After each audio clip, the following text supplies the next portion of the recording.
Alcandurada sobre um monte que se destaca na planura alentejana, a vila de Monsaraz é o fulcro de uma região povoada pelo homem desde tempos imemoriais.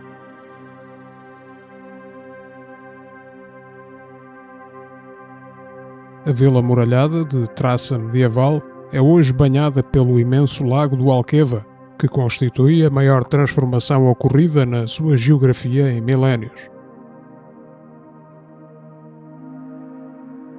No século VIII foi conquistada pelas forças islâmicas, sendo designada como Saris ou Sarish. A tradição indica que foi depois conquistada pelas forças cristãs em 1167, lideradas pelo cavaleiro mítico Geraldo Sem Pavor. Em 1173 volta ao domínio do Califado Almóhada, sendo definitivamente reconquistada em 1232, durante o reinado de Dom Sancho II, com o precioso auxílio dos Cavaleiros Templários. Monsaraz é assim doada à Ordem do Templo, que fica encarregue da sua defesa e repovoamento. O primeiro foral da vila data de 1276, durante o reinado de Dom Afonso III.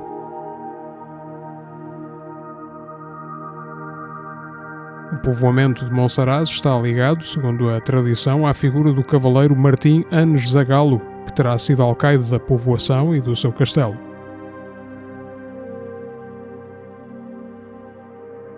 Após a extinção da Ordem do Templo em Portugal, esta vila passou em 1319 e como comenda para a Ordem de Cristo, ficando na dependência de Castro Marim.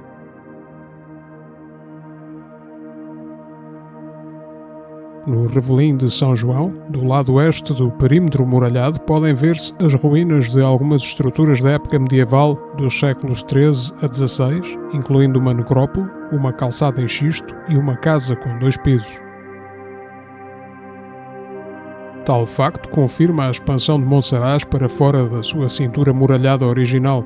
A casa tinha uma capela privada e vestígios de paredes estucadas com pinturas murais a ocre. Nesta área situa-se também a curiosa ermida de São João Batista, cujo formato de base cúbica, sobre a qual assenta uma cúpula hemisférica, levou a que se pensasse tratar-se de uma Cuba islâmica dos séculos XI ou XII, que foi depois cristianizada. Escavações arqueológicas aqui realizadas levaram a concluir que este templo foi construído numa altura posterior, entre o final do século XVI e o início do século XVII. O interior da ermida encontra-se coberto por um conjunto de pinturas murais, datadas de 1622 e da autoria do artista da Escola de Évora, José de Escovar, que representam alegorias bíblicas. Foi desafeto ao culto no século XVIII e desde então sofreu diversas mutilações da parte de caçadores de tesouros, bem como a degradação resultante do abandono a que continua a ser votada.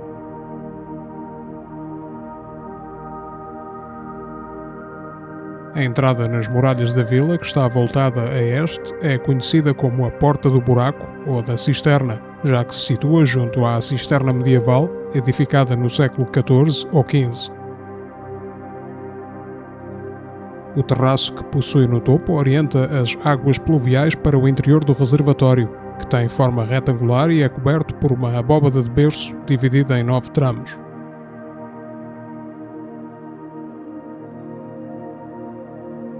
As cisternas eram estruturas fulcrais nas localidades muralhadas durante a Idade Média, já que permitiam o fornecimento de água aos habitantes, mesmo em situação de cerco.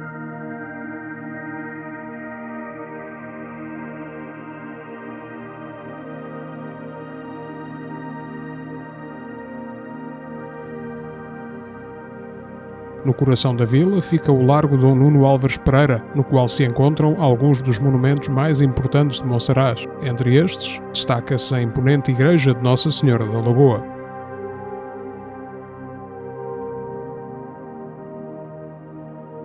O atual templo, em estilo maneirista e da autoria do arquiteto Pero Gomes, foi edificado no século XVI, substituindo uma igreja gótica mais pequena que remontava ao século XIII.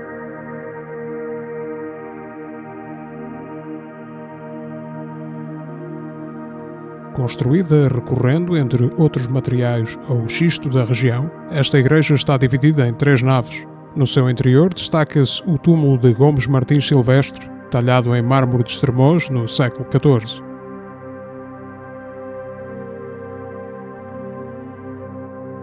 Em frente à igreja podemos encontrar o Pelourinho de Monsaraz, erguido no início do século XVI e reconstruído após o terremoto de 1755. Talhado em calcário, apresenta uma coluna com capitel coríntio encimada por uma esfera com um cogulho. Do lado sul do largo fica o edifício da Câmara Municipal de Monsaraz, de construção seiscentista, que apresenta uma arcada de 3 vãos no seu piso térreo. Perdeu as suas funções com a passagem da sede do município para Reguengos de Monsaraz em 1838. Do lado norte encontram-se os Passos da Audiência, antigos passos do Conselho e Tribunal Medieval de Monsaraz, cuja construção remonta ao segundo quartel do século XIV.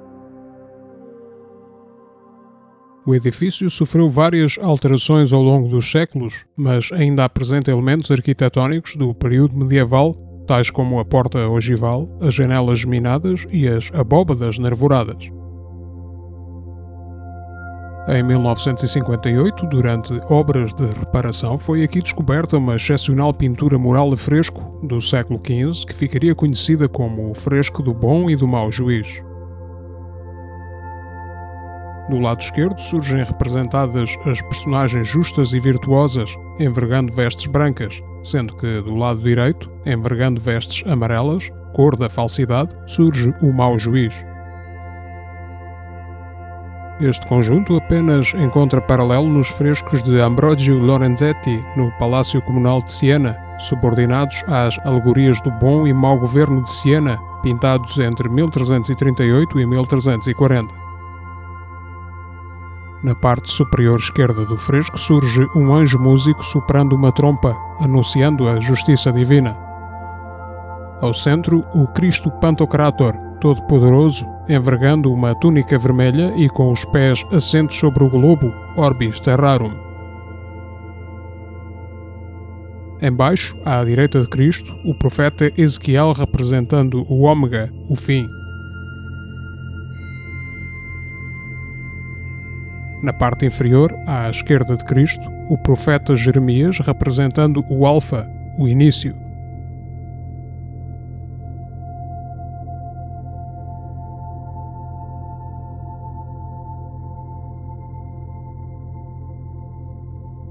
Na secção inferior do fresco, da esquerda para a direita, surge o corregedor que assiste o bom juiz durante o julgamento. Depois, o réu inocentado pelo bom juiz.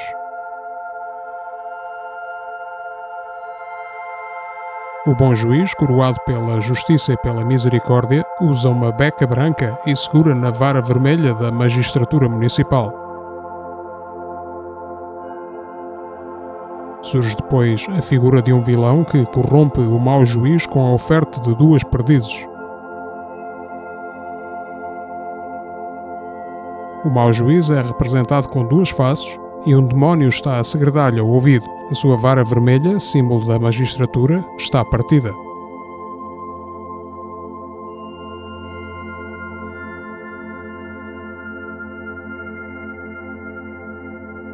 À direita do mau juiz está a figura de um homem rico que o corrompe com moedas de ouro. Finalmente, temos o corregedor que assiste o mau juiz durante o julgamento.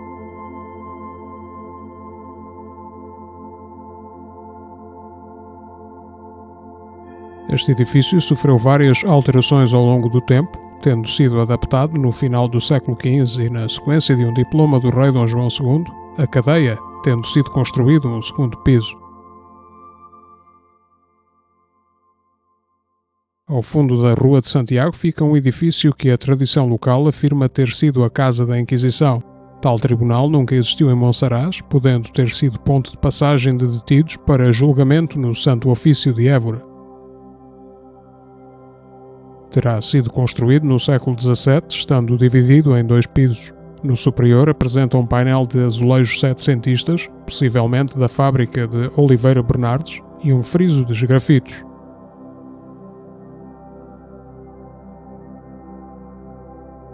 Hoje, este edifício alberga o Centro Interativo da História Judaica, onde se dá a conhecer a memória da presença judaica em Monsaraz, que está documentada desde o primeiro foral da vila, em 1276.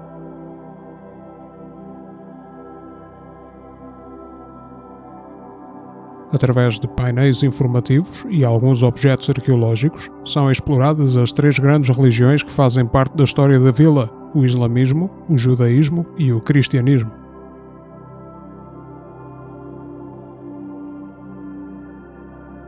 Sob o reinado de Dom Dinis foi feita a construção da torre de homenagem do castelo e a ampliação da cerca muralhada da vila, estruturas que, apesar das alterações, sobreviveram até aos nossos dias.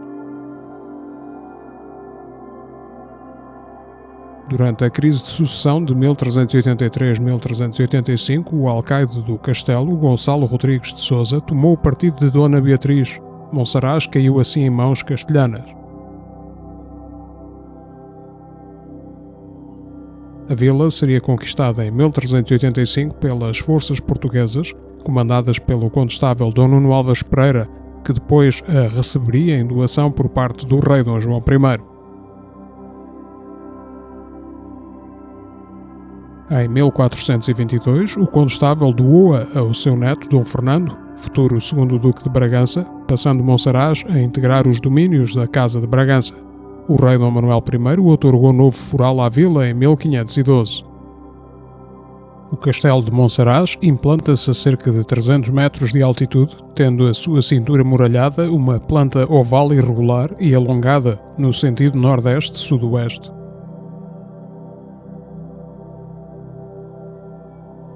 O núcleo medieval da fortificação tem planta pentagonal, estando implantado no extremo sudoeste. A torre de homenagem é de feição gótica e construída em cantaria de granito.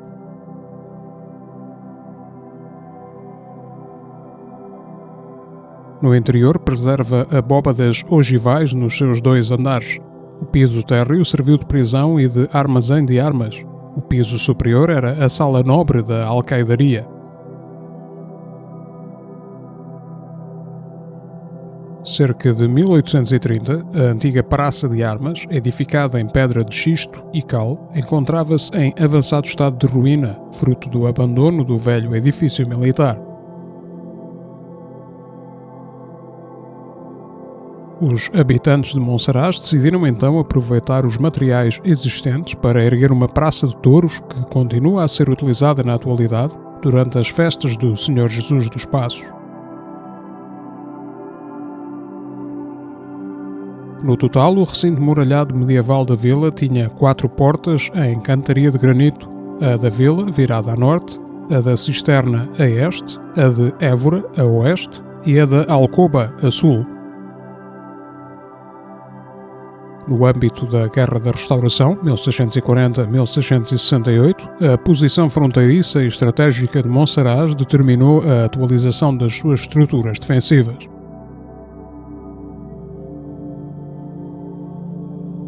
Assim, foi erguida uma fortificação abaluardada, ao estilo Vauban, em redor da vila, com um projeto dos engenheiros militares franceses Nicolas de Langres e Jean Gillot.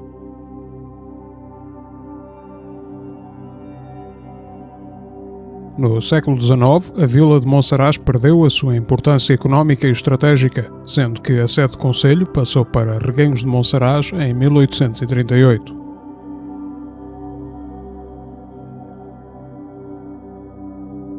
Desde há muito que as populações preferiam a vida na planície, tanto pela facilidade de acesso como pelo crescimento das atividades vinícola e artesanal.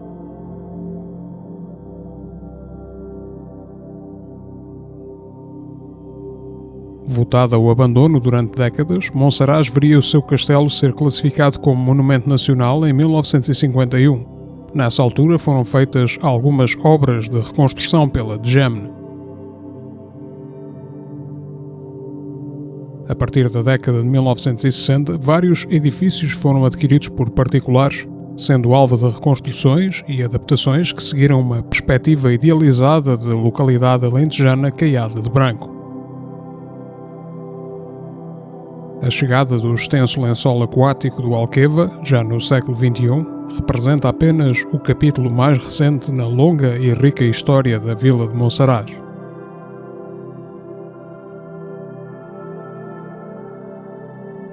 Nos arrabaldes da Vila Muralhada de Monsaraz existem várias ermidas que, lamentavelmente, estão votadas ao esquecimento. Entre elas, talvez a mais importante seja a Ermida de Santa Catarina.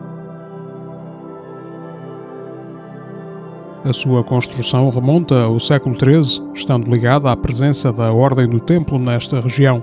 Sobressai a sua abside hexagonal, à qual mais tarde foram adicionadas ameias, reforçando o seu aspecto de torre acastelada.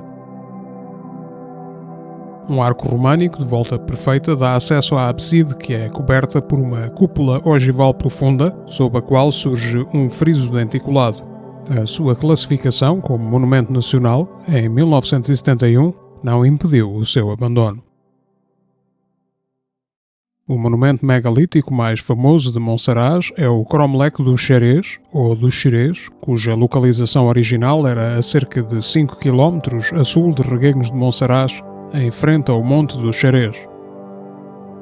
Foi identificado pela primeira vez em 1969, numa altura em que quase todas as suas pedras se encontravam tombadas, sendo escavado por José Pires Gonçalves. Este médico e arqueólogo reergueu em 1972 os 55 monólitos que encontrou, constituindo um cromlech de forma aproximadamente quadrada em torno de um menhir central de maiores dimensões. Esta reconstituição continua a ser muito polémica, já que seguiu critérios interpretativos pouco consensuais e a forma quadrangular é muito rara neste tipo de recintos pré-históricos. Este conjunto pré-histórico ia ficar submerso após a subida das águas da barragem do Alqueva. Foram promovidas escavações arqueológicas e a trasladação do monumento em 2004. O cromlech foi então reconstituído nas proximidades do Convento da Horada, na planície abaixo da Vila de Monsaraz, onde pode ser visitado na atualidade.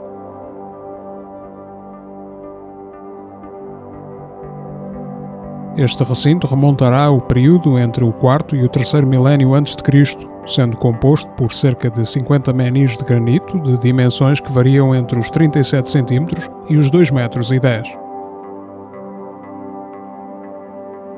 O menhir central tem cerca de 3,60 metros de altura, apresentando uma forma cilíndrica e estando decorado com várias covinhas, um dos motivos mais frequentes na arte megalítica.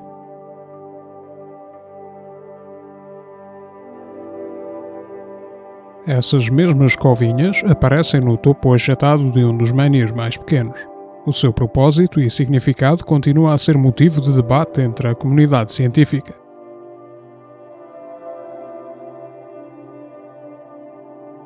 Foram também identificadas gravuras circulares e um báculo nos menhirs deste conjunto, cujas morfologias variam entre o cilíndrico, o ovoide, o cônico e o poliédrico, incluindo blocos que foram utilizados como mós manuais. Polémicas à parte, o cromlech do Xerez constitui um fascinante e importante testemunho do Alentejo megalítico, estando classificado como imóvel de interesse público desde 1986.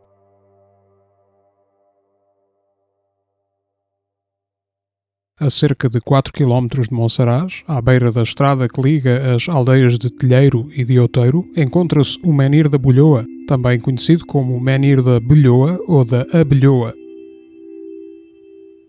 Quando foi descoberto, em 1970, encontrava-se derrubado e partido, tendo a parte inferior, que entretanto se perdeu, sido utilizada como mó num lagar de azeite. Foi então feita uma reconstrução da parte inferior com um bloco de granito, permitindo recuperar os 4 metros da altura original deste imponente monumento megalítico.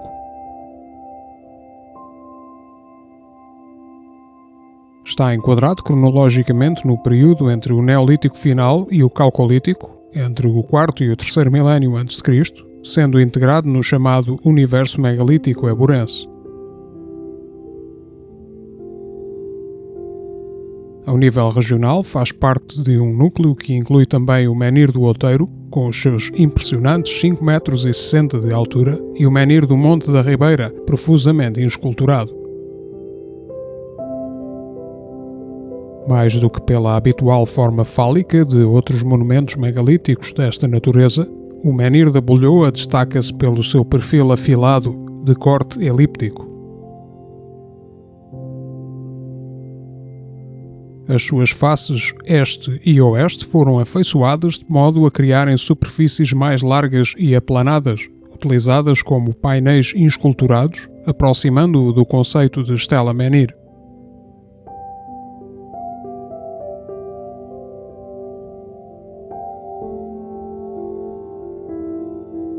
A sua face principal surge encimada pela representação de um sol radiante. Logo abaixo existem linhas onduladas e zigue-zagues.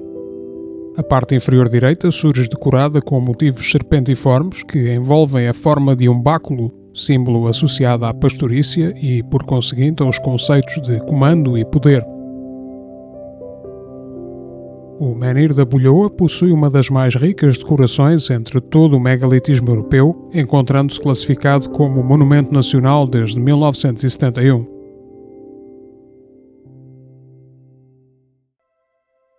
A cerca de 8 km de Monsaraz, já na freguesia vizinha do Corval, encontra-se o Menhir da Rocha dos Namorados, um afloramento granítico natural que tem utilização ritual desde há milénios.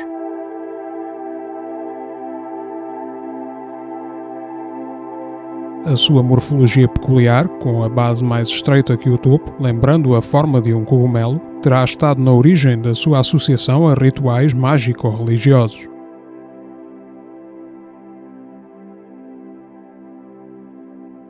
Nas suas faces encontram-se escavadas várias covinhas, também conhecidas como fossetes, que surgem em diversos monumentos megalíticos, atestando a ancestralidade da sua ritualização.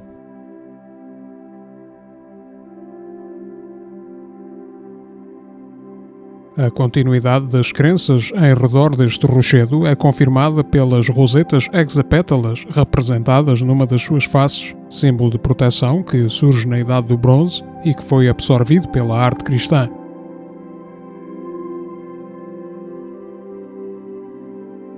Esta rocha foi depois cristianizada com a escultura de uma cruz latina e com a sua inclusão como passo das procissões de seca que ocorriam entre a ermida de Nossa Senhora do Rosário e a aldeia do Mato.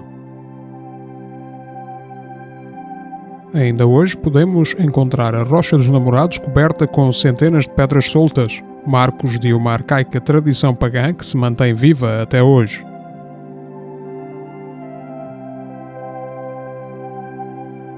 Na segunda-feira de Páscoa, em plena primavera, portanto, as raparigas solteiras da região deslocam-se até este menhir para lançarem pedras para o seu topo.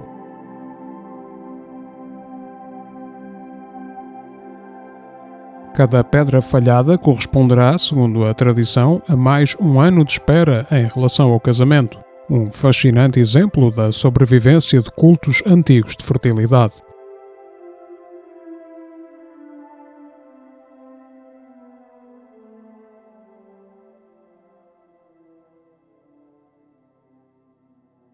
Muito obrigado por ter vindo conosco à descoberta de Portugal.